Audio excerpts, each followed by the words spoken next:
So the Diamond Sutra is pointing us towards this sort of experience. So when we read these last passages, the last two passages that we looked at, I think one of the ways we can approach this whole issue of perception is in the ways I've indicated, shifting from use to aesthetic appreciation, shifting from perception to prajna.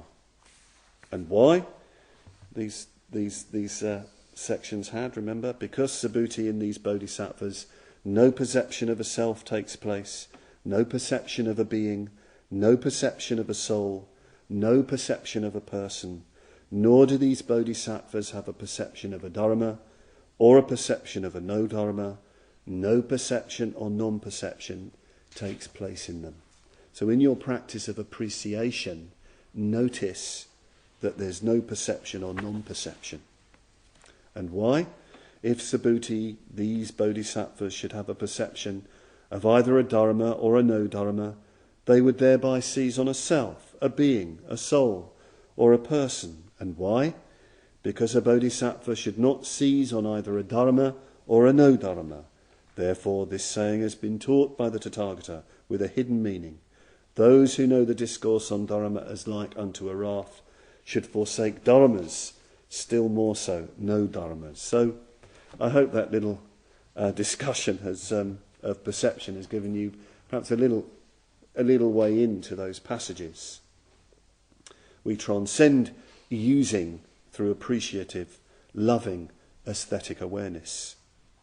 And we need, in fact, to bring this appreciative quality to the Diamond Sutra itself.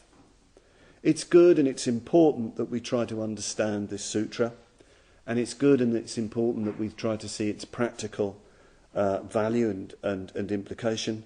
But in a way, let's face it, the sutra is useless. And reading the sutra is useless.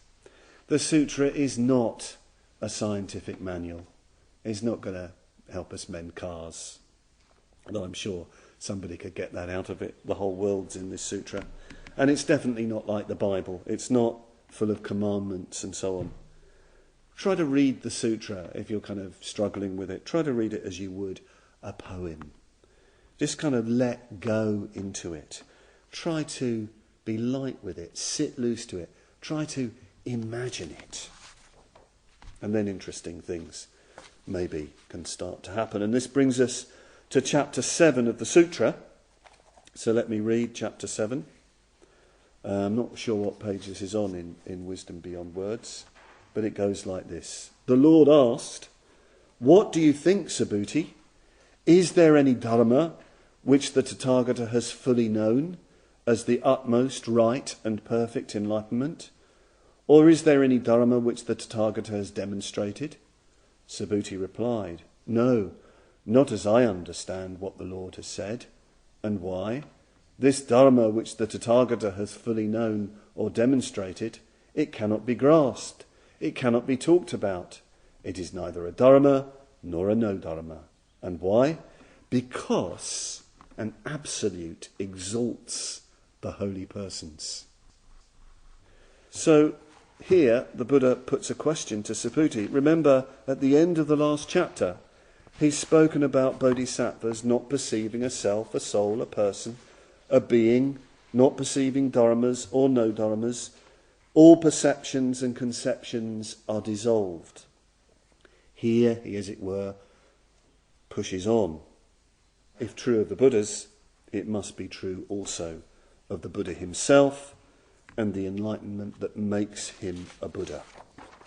The Buddha doesn't know anything called supreme and perfect enlightenment. He doesn't know anything called supreme and perfect enlightenment. And he doesn't demonstrate, teach and explain or communicate anything called supreme and perfect enlightenment. In fact, he doesn't communicate anything. The Buddha doesn't know anything, and the Buddha doesn't teach anything. Reminds me of a famous phrase from the Lankavatara Sutra: "From his enlightenment to his parinirvana, I have not uttered a single word." Very scary. We're Buddhists. We go for refuge to the Buddha precisely because he has known enlightenment and attained and experienced enlightenment and taught enlightenment. That's why we do this thing. We read the life of the Buddha. We find it incredibly inspiring to read of his struggles and his efforts to know and gain enlightenment. And we're told now that there's no dharma, no thing that fully knows or demonstrates supreme and perfect enlightenment. So is the Diamond Sutra telling us to not be inspired by the Buddha's life, that that's all false? If that's all false, then we cannot know enlightenment. We cannot teach enlightenment. That's the inclination. Let's all go home and just forget about it. Well, I don't think that's the implication. Not in the way we would usually understand it anyway. What the Diamond Sutra, of course, is getting at, is pointing to, is that the Buddha's enlightenment has transcended subject and object. Knowledge implies a knower and a known. In enlightenment, that framework of knowing and known has dissolved.